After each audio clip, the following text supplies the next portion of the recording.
Dear students, आज की class में हम पढ़ेंगे इन्वायरमेंटल स्लाइड्स क्लास 4 से chapter number 13 pollution. Right, pollution के बारे में आप सभी लोग सुन चुके हो, जानते भी हो। पोल्यूशन का मतलब क्या होता है? प्रदूषण। प्रदूषण यानी किसी भी चीज़ को गंदा करना, वो वातावरण को गंदा करना हुआ, वो पानी को गंदा करना हुआ, हवा को गंदा करना हुआ, किसी भी चीज़ को गंदा करना, उसे हम पोल्यूशन कहते हैं। ठीक है, These days people are talking about pollution a lot। हम लोग सभी बहुत बातें करते हैं आजकल पोल्यूशन के बारे में कि पोल्यूशन कितना ज़्यादा हो गया है और कितना हार्मफुल है हमारे लिए। The water of all the rivers is polluted। जो सभी नदियों का पानी है वो कितना गंदा हो चुका है। Air is also polluted as it contains smoke, dust and other impurities। हवा भी बहुत दूषित है। जिस हवा में हम सांस लेते हैं वो हवा भी कितनी दूषित है, आप सभी लोग जानते हो। क्यों? इसको गंदा कौन करता है? हवा को गंदा कौन करता है? धुआं, डस्ट यानी कि धूल मिट्टी और अदर इम्प्योरिटीज़ यानी कि बाकी सारी इम्प्योरिटीज़ जो भी अशुद्धियाँ होती हैं वो हवा को गंदा करती हैं, ये आप सभी लोग जानते हो। The industrial human and animal waste are polluting the soil. और अगर हम सॉयल को बात करें, मिट्टी को प्रदूषित करने की बात करें, तो कौन कौन सी चीज़ें हैं जो इंडस्ट्रियल यानी कि फैक्ट्री से, उद्योग धंधों से जो कूड़ा करकट निकलता है, केमिकल निकलता है, उससे मिट्टी दूषित होती है। साथ ही साथ ह्यूमन एंड एनिमल वेस्ट यानी कि जो इंसान या फिर जो जानवर हैं उनसे जो एक हम कहें waste, animals and human waste जो होता है, उसके अलावा lots of noise is also polluting the atmosphere. और साथ साथ बहुत ज़्यादा शोर जो है उससे भी वातावरण दूषित होता है। ठीक है, तो मेन चीज़ें हम डिस्कस कर लेते हैं। Pollution is the addition of any substance in excess to that normally present in the environment and this makes the environment impure. कोई भी चीज़ जो बहुत ज़्यादा हो जाती है वातावरण में और हमारे लिए हार्मफुल होती है वो वातावरण को बहुत ज़्यादा दूषित कर देती है। This makes the environment impure, यानी कि इम्प्योर करना क्या होता है? अशुद्ध करना, गंदा करना। Pollutants are the substance that causes pollution. अब पोल्यूटेंट क्या होते हैं? पोल्यूटेंट यानी कि प्रदूषक जो किसी भी चीज़ को गंदा करते हैं, लाइक डर्ट, गंदगी हो गई, धूल मिट्टी होगी, गार्बेज, कूड़ा करकट हो गया, केमिकल हो गया, ये सभी चीज़ें वातावरण को, पानी को, एक हम कहें लैंड को, सॉइल को गंदा करते हैं। In this chapter we would be studying about air pollution, water pollution and noise pollution। इस चैप्टर में हम लोग देखेंगे इसके बारे में, एयर पोल्यूशन के बारे में जो वायु प्रदूषण होता है, वाटर पोल्यूशन जल प्रदूषण के बारे में, और नॉइस पोल्यूशन जो हम कहें एक ध्वनि प्रदूषण होता है उसके बारे में। Soil pollution has been included in the chapter on sanitation. Soil pollution जो है वो सैनिटेशन में आ जाता है। Soil pollution has been included in the chapter on sanitation. अब यहाँ पर ये कह रहे हैं कि जो सॉइल पोल्यूशन है वो इंक्लूड किया गया है कौन से चैप्टर में? सैनिटेशन के ऊपर जो चैप्टर्स हैं उसमें। सैनिटेशन मतलब साफ़ सफाई के ऊपर जो चैप्टर दिए गए हैं, लेसन दिए गए हैं, जो कि आप पढ़ चुके होंगे या पढ़ेंगे आगे, उसमें दिया हुआ है। सो पढ़ते हैं एयर पोल्यूशन के बारे में। एयर पोल्यूशन यानी कि वायु प्रदूषण सभी लोग जानते हो। We should always breathe in clean and fresh air. हम सभी जानते हैं कि हमें कैसी हवा में सांस लेना चाहिए? साफ और ताज़ा हवा में सांस लेना चाहिए। लेकिन क्या हमें साफ और ताज़ा हवा मिल पाती है सांस लेने के लिए? But we are not getting such clean and fresh air. हम सभी लोग जानते हैं कि नहीं मिल पाती हमें साफ और ताज़ा हवा सांस लेने के लिए, और गंदी और दूषित हवा में हमें सांस लेनी पड़ती है। Most of the time specially in city areas the air that we breathe in contains various pollutants. और शहरों में विशेष रूप से जिस हवा में हम सांस लेते हैं वो बहुत ही दूषित होती है। The sources of this pollutants are, और क्या क्या ऐसी चीज़ें हैं जो कि हवा को गंदा करते हैं? इनमें देखिए आप बर्निंग ऑफ फ्यूल्स, ये देख रहे हैं आप, केरोसिन है, ये चूल्हे में आग जलाई हुई है, या फिर ये ट्रेन से धुआं निकल रहा है, ये सारी चीज़ें वातावरण को गंदा करती हैं। जो भी जलाने वाली चीज़ें होती हैं और जलने से जो धुआं निकलता है वो वातावरण को दूषित करता है। उसके अलावा स्मोक फ्रॉम फैक्ट्रीज से, उद्योग धंधों से जो धुआं निकलता है, काला, आप लोगों ने देखा होगा, वो भी वातावरण को बहुत दूषित करता है, हवा को दूषित करता है। हमारे सांस लेने लायक जो हवा है वो नहीं रहती है। कई तरह के केमिकल उस हवा में मिल जाते हैं, हानिकारक गैसेज जो है वो हवा में मिल जाती हैं, जिससे कि हम अपनी सांस में लेते हैं और बहुत तरह की बीमारियाँ हमें हो जाती हैं। इसी तरह से स्मोक फ्रॉम ऑटोमोबाइल्स, जो गाड़ियाँ चलती हैं रोड पर, उनसे भी जो धुआं निकलता है वो भी वायु को दूषित करता है। इसी तरह से बर्स्टिंग क्रैकर्स, दिवाली के टाइम पे या शादी ब्याह के त्यौहार पे या कोई भी ऐसे ओकेशंस होते हैं जब पटाखे वगैरह जलाते हैं, दैट टाइम भी बहुत ज़्यादा धुआं होता है और उससे भी हवा दूषित होती है। इसी तरह से अगर हम बात करें स्प्रेइंग इंसेक्टिसाइड्स, जो फसलों पर या पेड़ पौधों पर इंसेक्टिसाइड यानी कि कीटनाशकों का छिड़काव किया जाता है। कीटनाशक यानी कि जो फसल को एक कीड़े लगने से बचाते हैं, ऐसी दवा का छिड़काव करना उसको इंसेक्टिसाइड्स बोलते हैं। उससे भी जो पोल्यूशन है वो होता है, हवा दूषित होती है। साथ ही साथ डस्ट, जो धूल मिट्टी होती है, वो भी हवा को दूषित करती है। इसके अलावा स्टिंकिंग टॉयलेट्स, जो टॉयलेट्स हैं उनसे जो गंदी स्मेल निकलती है वो भी दूषित करते हैं हवा को। साथ ही साथ बर्निंग और डीकेइंग गार्बेज, जो कूड़ा करकट इकट्ठा हो जाता है और उसको जलाकर ख़त्म करने की कोशिश की जाती है, तो उस जलाने से भी धुआं निकलता है और वो भी हवा को गंदा करता है। साथ ही साथ ओवर क्राउडेड पब्लिक प्लेसेस, जिस जगह पर बहुत ज़्यादा क्राउड होता है वहाँ पर भी हवा दूषित होती है। साथ ही साथ कटिंग ट्रीज, पेड़ पौधों को काटने से भी हवा दूषित होती है। ये आप सभी लोग जानते हो कि किस तरीके से जो पेड़ पौधे हैं वो हवा को साफ करने में, पॉल्यूशन को कम करने में, वातावरण को एकदम शुद्ध बनाने में हमारी हेल्प करते हैं। और अगर वो पेड़ ही नहीं रहेंगे तो आप सोच सकते हो कि वातावरण कितना दूषित हो जाएगा, जो कि आज हो रहा है। इफ़ेक्ट्स ऑफ एयर पोल्यूशन, तो अगर हम बात करें एयर पोल्यूशन, एयर पोल्यूशन के आखिर क्या प्रभाव होते हैं, वायु प्रदूषण से हमें क्या नुकसान है। देखिए, it causes several disease in human beings such as asthma, bronchitis, lung cancer etcetera. बहुत सारी बीमारियां जो है वो हम इस पॉल्यूटेड, इस गंदी हवा में सांस लेते हैं तो बहुत तरह की बीमारियां जो है वो हमें हो जाती हैं, जिनमें कि अस्थमा, ब्रोंचिटिस, लंग्स कैंसर एट्सेट्रा। जो भी सांस संबंधी बीमारियां होती हैं वो हो जाती हैं। The respiratory system is affected, साथ ही साथ जो रेस्पिरेटरी सिस्टम होता है, सांस लेने का जो है वो भी खराब हो जाता है। Plants are also affected by pollution, जो पेड़ पौधे हैं वो भी अफेक्ट होते, प्रभावित होते हैं। तो the pollutants get deposited on their leaves, जो पोल्यूटेंट है, जो प्रदूषक तत्व है वो उनकी पत्तियों पर जमा हो जाते हैं पेड़ पौधों की। And this causes blocking of stomata, और इससे क्या होता है, जो स्टोमेटा होता है वो रुक जाते हैं, ब्लॉक हो जाते हैं। स्टोमेटा क्या होता है, जिस तरीके से हमारी स्किन पर छोटे छोटे से छिद्र होते हैं जिस पर से कि बाल निकले हुए होते हैं, हमारा जो स्वेट है उसमें से निकलता है, पसीना निकलता है, वैसे ही जो पत्तियां होती हैं उस पर भी छोटे छोटे छिद्र होते हैं जिसे कि हम स्टोमेटा कहते हैं। तो वो जो स्टोमेटा है एयर पोल्यूशन की वजह से ब्लॉक हो जाता है।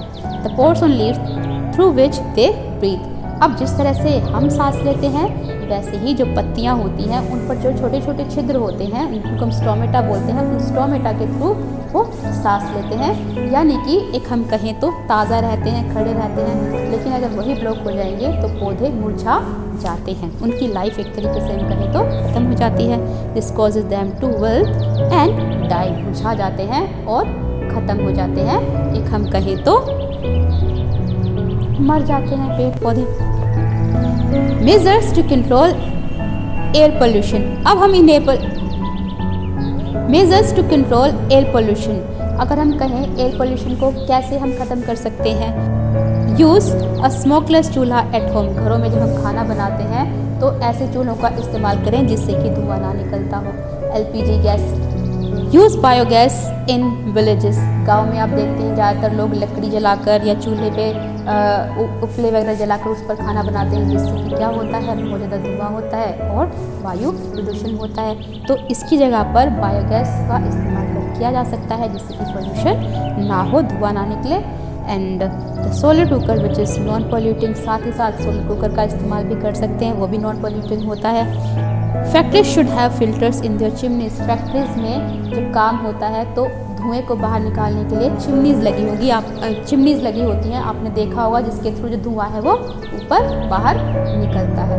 तो उन चिमनीज में फिल्टर लगाने चाहिए। साथ ही साथ factory should be constructed away from residential areas, और फैक्ट्रीज या उद्योग धंधे ऐसी जगह पर लगाए जाने चाहिए जहाँ पर कि लोग ना रहते हो, बस्तियाँ ना हो, बस्तियों से दूर लगाने चाहिए ऐसे उद्योग धंधे या फैक्ट्रीज जिनसे कि पोल्यूशन होता है। Vehicles should have special parts that reduce pollution, vehicles इस तरह के इस्तेमाल होने चाहिए या फिर ऐसे पार्ट्स उनमें होने चाहिए जिससे कि धुआं ना हो, पोल्यूशन ना हो। Get your vehicle check for pollution regularly. आप जो व्हीकल यूज़ करते हो, जो कि कार हो सकती है या फिर स्कूटर हो सकता है या बाइक हो सकती है, एनीथिंग, आपको क्या करना चाहिए, पोल्यूशन रेगुलरली चेक कराते रहना चाहिए। साथ ही साथ नेवर बर्न गार्बेज और लीव इट टू डीके। जो कूड़ा करकट घरों में इकट्ठा हो जाता है उसको जला के ख़त्म नहीं करना चाहिए, साथ ही साथ सड़ने भी नहीं देना चाहिए। It should be disposed of properly, इसको प्रॉपरली डिस्पोज ऑफ करना चाहिए। Plants more trees as they keep air fresh. ज़्यादा से ज़्यादा मात्रा में पेड़ पौधे लगाने चाहिए। क्यों, सभी लोग जानते हैं, पढ़ते आ रहे हैं आप लोग, जो पेड़ पौधे होते हैं वातावरण को साफ करते हैं। Road should be metalled so that dust doesn't rise. जो रोड है वो पक्के बनने चाहिए, साफ सुथरे होने चाहिए, जिससे कि धूल मिट्टी ना उड़े और हवा दूषित ना हो। अब बात करते हैं वाटर पोल्यूशन में। We all need water to live. हम सभी जानते हैं कि जीने के लिए क्या ज़रूरी है, पानी बहुत ज़रूरी है। एक बार को हम बिना खाए तो रह सकते हैं, लेकिन बिना पिए जिंदा नहीं रह सकते। पानी okay, plants and animals too need water. जिस तरह से हमें पानी की ज़रूरत होती है, ऐसे ही पेड़ पौधों को और जानवरों को भी पानी की ज़रूरत होती है। The water use for drinking should be clean. और जो पानी हम पीने के लिए इस्तेमाल करते हैं वो कैसा होना चाहिए, सभी जानते हैं कि साफ़ होना चाहिए और ताज़ा होना चाहिए। It should have no taste, smell, colour, डेट और जर्म्स। पानी कैसा होना चाहिए, पानी के अंदर ना तो कोई टेस्ट होना चाहिए, ना ही कोई बदबू होनी चाहिए, ना ही कोई एक हम कहें कलर होना चाहिए या धूल मिट्टी या किसी भी तरह के कीटाणु उसके अंदर नहीं होने चाहिए। इस तरह का पानी अगर हम पिएंगे क्योंकि गंदा है, धूल मिट्टी है, एक हम कहें बदबू इसमें से आ रही है, तो ऐसा पानी पीने से बहुत तरह की बीमारियाँ हमें हो जाती हैं। सभी लोग आप जानते हो। Such at water is called safe water and is suitable for drinking and doing other household activities. जो पानी बिल्कुल साफ़ होगा, उसके अंदर ना टेस्ट होगा, ना ही कोई बदबू होगी, ना ही कोई रंग होगा, ना ही धूल मिट्टी है या फिर कीटाणु होगा, ऐसे पानी को हम कहते हैं सेफ वाटर। यानी कि ऐसा पानी सूटेबल होता है आपके पीने के लिए, आपकी हेल्थ के लिए अच्छा होता है। और घर के जो भी एक हम कहें कुकिंग के या फिर नहाने धोने के या कोई भी काम ऐसे होते हैं उनको करने के लिए ये पानी सेफ होता है। But all water is not safe for drinking और फॉर कंज्यूमशन। लेकिन हर जगह जो पानी है वो साफ़ नहीं होता पीने के लिए। सच water that is unfit is called polluted water. जो पानी हम अपना डेली एक्टिविटीज़ में इस्तेमाल नहीं कर सकते, पीने में, खाना पकाने में इस्तेमाल नहीं कर सकते, ऐसे पानी को हम पोल्यूटेड वाटर, दूषित पानी कहते हैं। Some of the sources of water pollution are. अब इस पानी को गंदा करने वाले कौन सी चीज़ें हैं, देखिए, थ्रोविंग हाउस होल्ड वेस्ट। जो घर में होने वाला कूड़ा करकट होता है, उस कूड़े करकट को हम बहा देते हैं साफ पानी में, वो भी पानी को गंदा करता है। साथ ही साथ वेस्ट फ्रॉम इंडस्ट्रीज, फैक्ट्री से, उद्योग धंधों से जो केमिकल निकला होता है, जो कूड़ा करकट निकला होता है, वो पानी भी आप देखते हो कि नदियों में और समुद्र में जाता है और हमारे लिए अनफिट होता है, गंदा होता है। Throwing dead bodies. साथ ही साथ जो मरे हुए जानवर होते हैं या फिर ह्यूमन बॉडीज़ होती हैं, उसको भी हम कई बार पानी में बहा देते हैं, जिससे कि पानी गंदा होता है, सड़ जाता है। Washing clothes and utensils. साथ ही साथ पानी के अंदर कई लोग, साथ ही साथ आपने देखा होगा कि गाँव के अंदर या फिर शहरों में भी लोग क्या करते हैं, नदियों में या फिर तालाबों में या साफ़ पानी में अपना जानवरों को नहलाते हैं या फिर कपड़े धोते हैं या और एक्टिविटीज़ करते हैं, बर्तन धोते हैं, उससे भी जो पानी है वो गंदा होता है, पीने लायक नहीं रहता। साथ ही साथ बाथिंग एनिमल्स। जानवरों को नहलाया जाता है नदियों में, तो उससे भी पानी गंदा होता है। And fertilisers and insecticides. Fertilisers का इस्तेमाल करते हैं, इंसेक्टिसाइड्स का इस्तेमाल करते हैं फसलों के लिए, वो भी केमिकल होता है।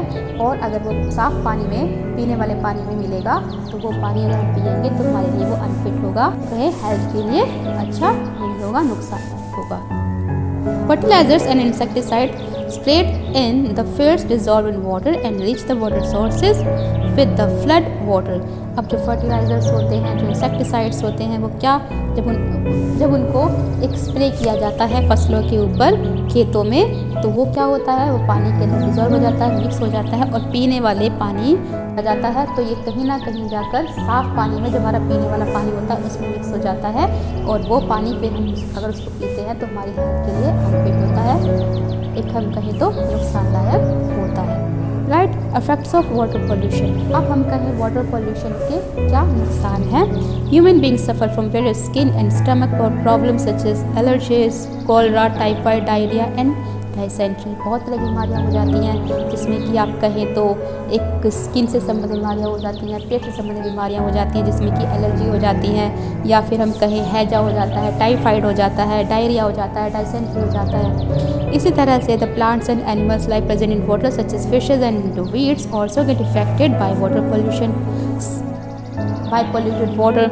साथ ही साथ जो पानी के अंदर रहने वाले जानवर होते हैं या पेड़ पौधे होते हैं वो भी प्रभावित होते हैं गंदे पानी से। It is because they get less oxygen, ऐसा इसलिए क्योंकि जो कूड़ा करकट इकट्ठा हो जाता है पानी के अंदर उससे उनको ऑक्सीजन नहीं मिल पाती है। Due to less availability of oxygen they die, और अगर ऑक्सीजन नहीं मिलेगी तो आप सभी लोग जानते हो कि ऑक्सीजन कितना ज़रूरी है हमारे लिए भी और जानवरों के लिए भी, जीने के लिए, सांस लेने के लिए। तो अगर उनको ऑक्सीजन नहीं मिलेगी तो क्या हो जाएगा, वो मर जाते हैं। टू कंट्रोल वाटर पोल्यूशन, अब हमने देखा वाटर पोल्यूशन कैसे होता है और उससे क्या क्या प्रभाव होते हैं। वाटर पोल्यूशन को हम किस तरह से रोक सकते हैं, देखिए garbage from the houses should not be thrown into the water, जो कूड़ा करकट घरों से निकलता है उसको हमें क्या करना चाहिए, पानी में नहीं बहाना चाहिए, एक प्रॉपरली डिस्पोज ऑफ करना चाहिए। साथ ही साथ industrial waste contains many harmful chemicals, it should not be thrown into the sources of water. Industrial waste यानी कि उद्योग धंधों से, फैक्ट्री से जो कूड़ा करकट निकलता है, जो केमिकल निकलता है, कुछ इस तरह से निपटारा होना चाहिए कि वो पीने वाले पानी में ना मिल सके। Avoid activities such as bathing animals, cleaning utensils and washing clothes in to the sources of water. ऐसे एक्टिविटीज़, एक हम कहें तो जानवरों को पानी में नहलाना या फिर कपड़े धोना या फिर बर्तन धोना साफ़ पानी के अंदर, नदियों के अंदर, इन चीज़ों को अवॉइड करना चाहिए अगर आप चाहते हो पानी हमारा दूषित ना हो। उसके अलावा never throw dead bodies direct into the sources of water, for example river. साथ ही साथ जो डेड बॉडीज़ होती हैं उनको कभी भी साफ पानी में या पानी के सोर्सेज में लाइक रिवर, इनमें नहीं बहाना चाहिए। यूज़ लेट्रिन फॉर डिफेकेशन, इसी तरह से लेट्रिन का इस्तेमाल करना चाहिए। कई लोग देखते हैं कि खुले में शौच करने के लिए जाते हैं, तो ऐसा नहीं करना चाहिए, उससे भी पोल्यूशन होता है, पानी एंड लैंड दोनों ही प्रदूषित होता है।